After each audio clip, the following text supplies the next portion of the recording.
రీసెర్చ్లో నిరూపించారు. బొప్పాయిలో లూకోపిన్ అని ఉంటుంది. ఇది ఎల్డిఎల్ అనే బ్యాడ్ కొలెస్ట్రాల్ని బాగా తగ్గిస్తుంది.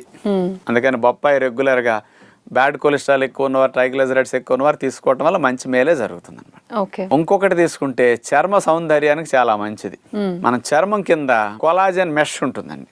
ఈ మెష్కి బాగా మేలు చేస్తుంది. ఇందులో ఉన్న లూకోపిన్ ప్లస్ విటమిన్ సి రెండు కలిసి ఉండటం వల్ల ఈ చర్మం కింద ఉండే కొలాజన్ మెష్ దెబ్బతినకుండా, తెగిపోకుండా హెల్దీగా సాగే గుణాన్ని ఈ రెండు కెమికల్స్ ఇస్తాయట. దీనివల్ల చర్మం ముడతలు పడకుండా, వయసు పైబడుతున్న ఫోల్డ్స్ రాకుండా స్కిన్ కి చాలా బాగా హెల్ప్ చేస్తుంది బొప్పాయి అని సైంటిస్టులు నిరూపించారు. ఇంకో లాభం తీసుకుంటేనమ్మా, ప్రేగుల్లో మోషన్ బాగా కదిలి వెళ్ళటానికి ప్రేగుల్లో కాస్త జారే గుణం బాగా పెంచుతుంది అనమాట. మోషన్ కూడా అట్లా ఫ్రీగా జరిగి వచ్చేస్తుంది. అందుకని మలబద్ధకం ఉన్నవారు బొప్పాయి ముక్కలు కూడా బాగా తీసుకుంటారండి. ఇంకొక ప్రధాన